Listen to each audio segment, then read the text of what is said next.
Theme parks are built to make danger feel controlled. But the most disturbing accidents ever caught on camera show what happens when that control disappears in seconds. Let's dive straight into the first clip. On July 27, 2022, 8-year-old George Brewer was visiting Navy Pier in Chicago with his family. It was supposed to be one of those simple summer memories, a child climbing a brightly lit wall while his parents filmed proudly from below. George was wearing a harness, the attraction looked safe, and from the ground, nothing seemed unusual. But one critical safety step had been missed. Go, George! He is cruising.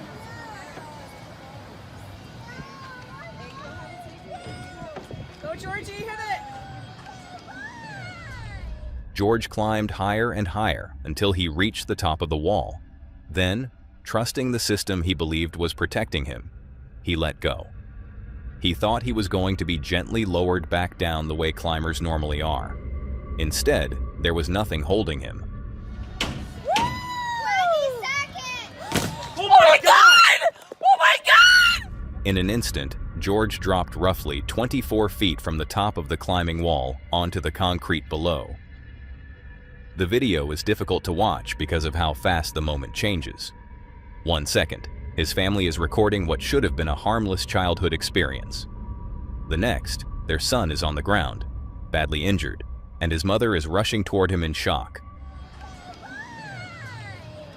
20 seconds! Oh my God! Oh my God! George survived the fall, but the injuries were severe. His family said he suffered broken bones, a concussion, and injuries across his body that required multiple surgeries. For months afterward, his life looked nothing like it had before the accident. He was confined to a wheelchair, later needed a walker, and had to go through physical therapy just to begin moving normally again. He was unconscious and I was holding him in my arms, and he had this blank stare, but then he started screaming, am I gonna die? Am I gonna die? But what makes this case even more frightening is the allegation behind it. George's parents said he was placed into a harness, but that the safety rope was never attached. To a child, a harness means protection. To a parent watching from below, it creates the appearance that someone has checked the system and made sure everything is safe. But a harness without the rope is not protection. It is only the illusion of it. After the accident, George's family filed a lawsuit against Navy Pier and the operators of the climbing wall, alleging that basic safety procedures were not followed. Navy Pier said it would not comment on pending litigation, while an incident report claimed George had been told not to climb before going up without the rope attached, a claim his parents denied. And that is what makes the footage so unsettling. It does not show someone taking a wild risk or doing something obviously dangerous. It shows an 8-year-old boy trusting an attraction that looked safe, while his family filmed from below, completely unaware that the one connection meant to save him was missing. A family trip became a nightmare in seconds, and all it took was one safety check that, according to the lawsuit, never happened. But if you think things couldn't get worse than this, they do. July 26, 2017 was opening night at the Ohio State Fair in Columbus. The fairgrounds were filled with carnival lights, music, food stands, and families moving from ride to ride under the summer sky. One of the biggest attractions that night was the Fireball, a massive pendulum ride that swung passengers high into the air while spinning them at speed. Among the riders was 18-year-old Tyler Jarrell, a recent high school graduate who had enlisted in the United States Marine Corps. He was there with his girlfriend, Keziah Lewis, expecting a normal night at the fair before the next chapter of his life began. The ride started like it had countless times before. The arm lifted, the seats spun, and the fireball swung through the air as people watched from below. Then, at 7:24 p.m., everything changed.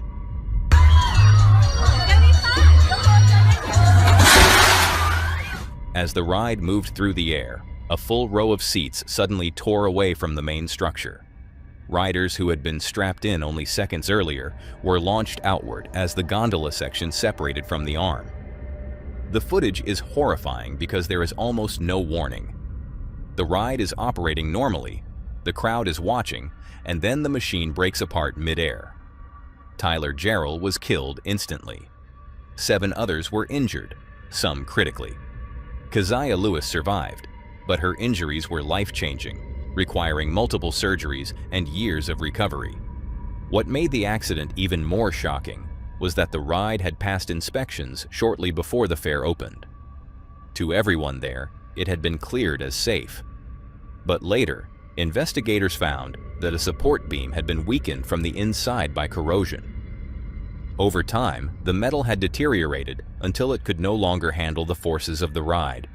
When the fireball reached full motion that night, the weakened structure finally failed. The accident sent shockwaves across the country. Similar rides were shut down for inspection, and the tragedy eventually led to Tyler's Law in Ohio, which created stricter inspection rules for amusement rides and critical structural parts. Years later, lawsuits brought some accountability for the victims, but nothing could undo what happened that night. Tyler had been weeks away from beginning his future as a Marine.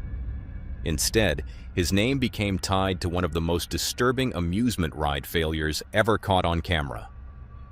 The fireball accident remains so haunting because it happened in a place built for joy. The lights were still flashing, the music was still playing, and then, in one violent break of metal, a ride meant to lift people into the sky brought tragedy crashing back down to earth. Which brings us to another attraction where the fear was supposed to be controlled, until the ride itself became the danger.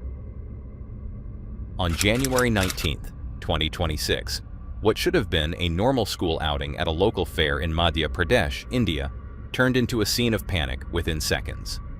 The children were at the Maharaj Nomelo Fair in Jabua, a crowded annual event filled with lights, noise, and attractions built to pull people in. One of those attractions was a dragon-shaped boat swing, the kind of ride that lifts passengers back and forth through the air while the crowd watches from below. For the students who climbed on, it was supposed to be harmless. A few moments of fear, laughter, and excitement before stepping back down and rejoining their friends. But as the ride began moving, something was already wrong. The swing carried the children higher, rocking back and forth as the structure strained under the motion. Then, without warning, the ride gave way.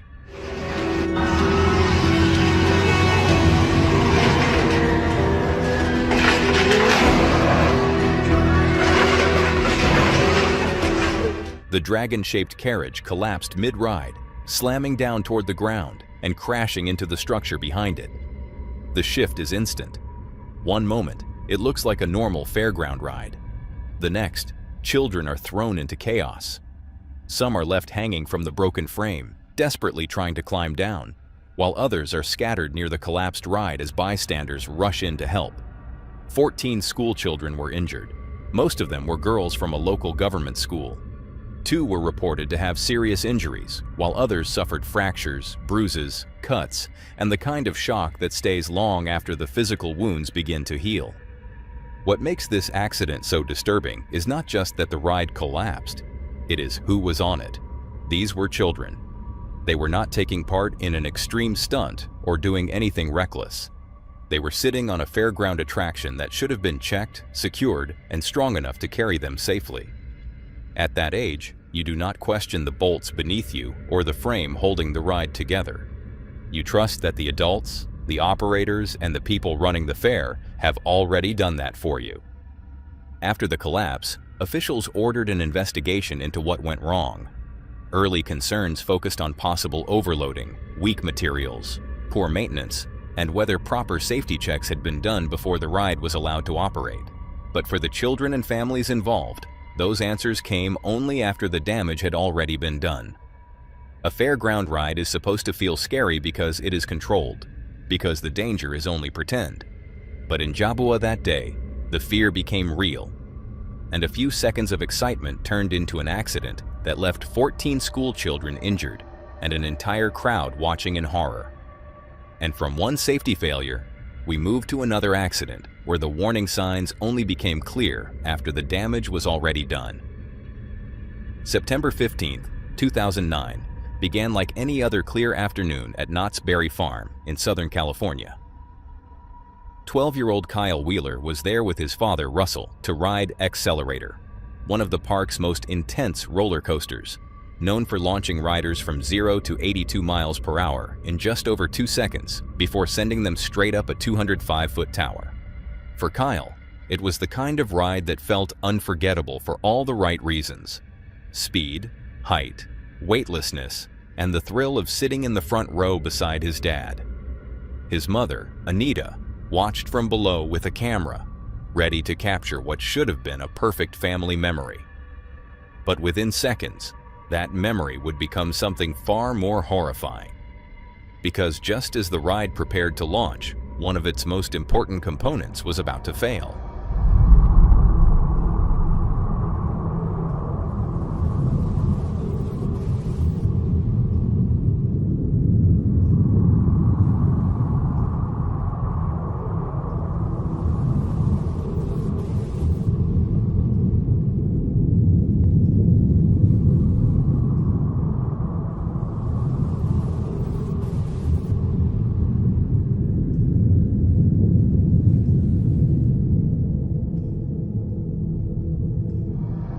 As the coaster lined up in the station, the launch system seemed to be preparing for a normal run. Then the cable that was meant to pull the train forward suddenly snapped. In the footage, the moment is almost too fast to understand at first. The train jolts forward, begins moving, and then rolls back toward the station as pieces of the ride break apart around it. Kyle, seated in the front row, was directly in the path of the failure. The cable whipped through the front of the train and struck his left leg, tearing into the ride car and causing devastating injuries. His father, sitting right beside him, was hit by debris and narrowly avoided being struck in the face. His mother, still watching from below, could only stand there as the ride she had just seen launch came back, broken, silent, and terrifyingly wrong. Later, she would describe the moment as if she had just watched her son and husband die in front of her. Kyle survived, but the damage was severe. He suffered deep injuries to his leg that required multiple surgeries, skin grafting, and months of painful recovery. What had started as a few seconds of excitement became a long physical and emotional battle just to walk again. The investigation later found that the launch cable showed heavy fatigue. Several components beneath the train had also been damaged by the force of the failure. Inspectors determined that warning signs had been missed and that the accident could have been prevented with better maintenance and clearer inspection procedures. The ride manufacturer had recommended regular checks of the launch cable, but the inspection schedule at the park became one of the major issues raised after the accident. For Kyle's family, though, the technical explanations could never erase what they had seen. Their son had climbed into a roller coaster expecting a thrill, and seconds later, his life had changed forever. The family eventually reached a confidential settlement with Knott's Berry Farm's parent company, Cedar Fair. Accelerator later reopened after repairs and new safety measures, and the ride would continue operating for years afterward. But for anyone who remembers that day, the accident is not remembered as a malfunction on a roller coaster. It is remembered as the moment a family watched a ride break apart in front of them and realized that even the strongest-looking machines can fail in an instant. But if that was terrifying, the next case is even more shocking. On July 31st, 2025, families gathered at Green Mountain Park in Saudi Arabia's Al Hada region, near Taif. It was a warm summer night, the kind of evening where people came for the mountain air, bright lights, and thrill rides that were supposed to feel dangerous only because they were controlled. One of the park's biggest attractions was the 360 Big Pendulum, a ride designed to swing passengers higher and higher until the fear became part of the fun. But that night, the fear became real. As the ride begins moving, it builds momentum with every swing. At first, nothing looks unusual. The seats rise, the structure moves through the air, and the crowd watches from below. Then the ride suddenly breaks.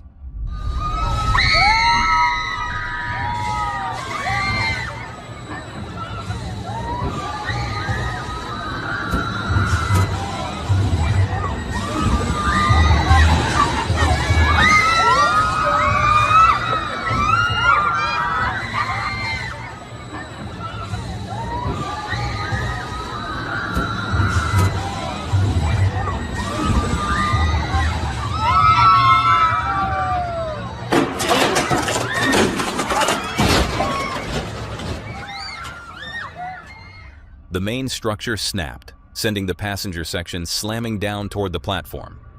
In the footage, the shift is instant. 1 second, people are watching a thrill ride. The next, they are watching steel collapse in front of them. Panic spread through the crowd as some people ran backward and others rushed toward the wreckage.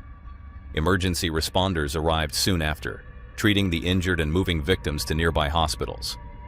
23 people were injured, with several reported in critical condition. Somehow, no deaths were reported, and some reports suggested the way the passenger section landed may have prevented an even worse outcome. Authorities shut down the park and launched an investigation, looking into possible maintenance problems, design flaws, or mechanical failure. But whatever caused it, the footage shows the same terrifying truth. Once riders are strapped in, they have no control. They trust the machine completely. And when that machine fails, excitement turns into panic before anyone has time to react. And that brings us to the next accident. One that started with excitement, but ended with everyone around the ride running toward the wreckage. February 13, 2021 was meant to be a day of celebration in Shaoyang, China, during the Lunar New Year holiday. Families had filled the fairground with music, lights, and the familiar sound of amusement rides spinning in the background. One of those rides was a flying chairs attraction, a colorful swing ride that lifted passengers into the air and spun them in wide circles above the crowd. It looked ordinary, safe, familiar. But witnesses later said something started to feel wrong. An alarm could be heard, and the ride began spinning faster than it should have. The seats kept circling, the speed kept building, and people nearby started realizing the ride was no longer moving normally. Then the entire structure gave way.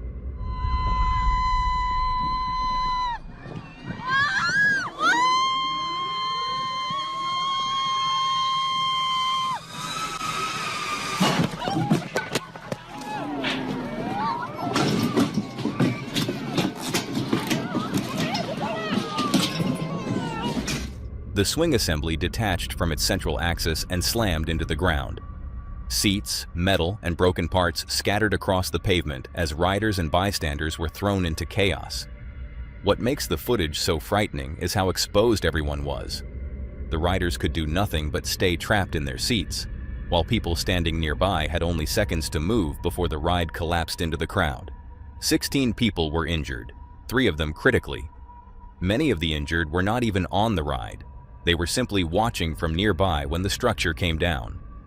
Officials later blamed the accident on a mechanical fault, with reports pointing to a faulty switch that may have caused the ride to accelerate out of control. The park said the attraction had passed safety checks less than a month earlier, but after the collapse, the amusement park was shut down and staff members were taken in for questioning. No one died that day. But the accident remains disturbing because of how normal it looked at the beginning. A simple holiday ride, a crowd watching from below. And then, without warning, a familiar attraction became a collapsing machine. But this next case happened even faster.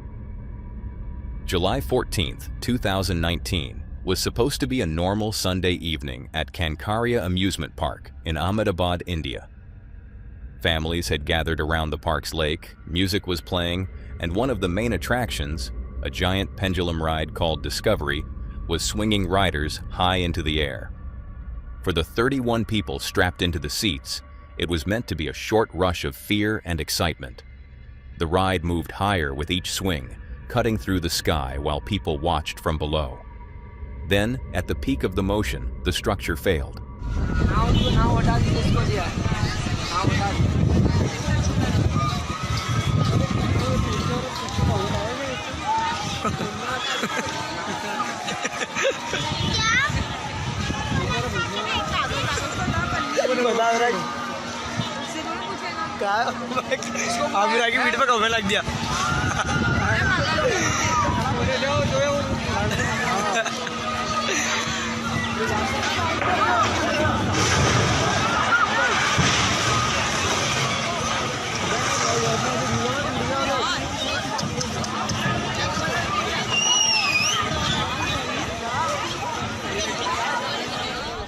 The pendulum first rises like normal, and then suddenly folds in on itself.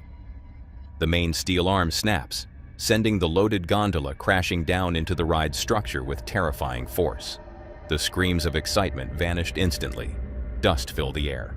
People began running toward the wreckage, while others froze, trying to understand how a ride that was moving seconds earlier had just collapsed in front of them. Two people, 24-year-old Manali Rajvati and 22-year-old Mohammad Javed Momin, were killed. Dozens more were injured and rushed to the hospital, many with serious trauma. Investigators later found that the ride's main shaft had fractured, with officials looking into mechanical failure, metal fatigue, and poor maintenance as possible causes. The operators claimed the ride had passed inspections, but police later alleged negligence, and several people connected to the attraction were charged. But for the people on that ride, the cause came too late. They had trusted the machine, the restraints, the workers, and every hidden piece of steel holding them in the air. And in less than a second, one broken arm turned a night at the amusement park into a disaster caught on camera. And that takes us to the Terminal Velocity ride at Extreme World in Wisconsin Dells. It was built around one terrifying idea, a true face-down freefall. Unlike most rides, there was no seat, no track, and no harness carrying the rider safely through the drop. Instead, the person was released from high above the ground and depended entirely on a safety net and inflated airbags below to break the fall. That was the thrill, but it was also the risk. On July 30th, 2010, 12-year-old Tegan Marty finally got the chance to try the ride she had been dreaming about. Her parents had taken her to Extreme World after she convinced them to let her go, and after waiting in line, she was lifted into position above the drop zone. From the outside, everything looked like it was ready. Tegan had her safety gear on, the operator prepared her for the fall, and the ride seemed to be functioning like normal. But below her, the most important part of the entire attraction was missing. The airbags had not been inflated. The safety net had not been moved into position. There was nothing properly set up to catch her, and then she was released. Tegan fell face down toward the ground, expecting the net and airbags to absorb the impact. Instead, she hit the surface below with devastating force, while her parents and the operator watched in horror. In seconds, what was supposed to be the highlight of a summer trip became a scene of panic, confusion, and fear. Emergency responders rushed to the scene, and Tegan was airlifted to the hospital in critical condition. Her injuries were severe. She suffered multiple spinal fractures, a crushed pelvis, brain swelling, and damage to several internal organs. Doctors later said it was a miracle that her brain had not been permanently damaged. The investigation found that the operator, Charles Carnell, had released Tegan before receiving the proper safety signal from the operator on the ground. He later pleaded no contest to second-degree reckless injury and was ordered to pay only a small amount in court fees. But for Tegan, the consequences were anything but small. She spent weeks in intensive care, then months in recovery. She had to relearn how to walk, talk, and live normally again. Therapy became part of her daily life, and every step forward came after pain, fear, and effort most people could never imagine. What makes this accident so disturbing is how simple the failure was. This was not a ride breaking apart in midair or a machine suddenly malfunctioning without warning. The entire safety system depended on one thing being ready before a child was dropped. And that one thing was not ready. Tegan survived, but only barely. And her story remains one of the most chilling examples of how a ride designed to create the feeling of danger became truly dangerous the moment one basic safety check was missed. But if that was terrifying, the next case is even more shocking. On August 30th, 2005, 18-year-old Stephen Gary was working what would become his final shift at Adventureland in New York. It was just 15 minutes before closing, and Stephen was alone at the controls of the Ladybug Coaster, a small children's ride with no passengers on board. Everything about the moment should have been routine. The park was winding down, the ride was nearly done for the night, and nothing seemed out of place. But somehow, Stephen ended up on the track. He fell face down, with his head and neck trapped in the gap between the rails. Before he could pull himself free, the first car of the coaster struck him. The rest of the train rolled forward and stopped over his back as horrified witnesses screamed for help. Co-workers rushed in and used a hoist to lift the heavy cars off him. And in the middle of all that chaos, Stephen was still conscious. He was still talking. As he was taken into Nassau University Medical Center, he even tried to comfort his mother, telling her not to cry because he was going to be all right. A few hours later, he was dead. For Adventureland, it was the first fatal incident in the park's 43-year history. The Ladybug ride was shut down, but the park itself remained open. And somehow, that was not the end of the tragedy. The very next day, disaster struck again. On August 31st, 2005, 45-year-old Barbara Brady visited Adventureland as part of a supervised day trip. She was mentally disabled and lived in a community home, and that day she had come to the park with a group and several chaperones. After waiting in line, Barbara boarded a ride called the Top Scan and took her seat beside one of the staff members who was there to look after her. Then, in the middle of the ride, her safety harness failed. In a split second, Barbara was thrown from her seat, launched over a 20-foot exterior fence, and hurled into the parking lot below, where she landed on a car. The ride was stopped immediately, and emergency responders rushed to the scene, but Barbara later died at the hospital. 2 days, 2 deaths, 1 amusement park. That is what makes this story so disturbing. Stephen Gary's death was already enough to leave the park in shock. But before the fear of that first accident had even settled, another family was being told that their loved one was never coming home. Investigators later found that Barbara's death was linked to negligence, and Adventureland accepted responsibility, closing the Top Scan and offering compensation to her family. But no apology could undo what happened, because in the span of just 48 hours, a place built for children, families, and summer memories became the scene of 2 completely separate tragedies, both fatal, both horrifying, and both impossible to forget. But if those accidents were shocking, this final case is even more haunting. On July 5, 2009, Walt Disney World was still full of guests long after midnight.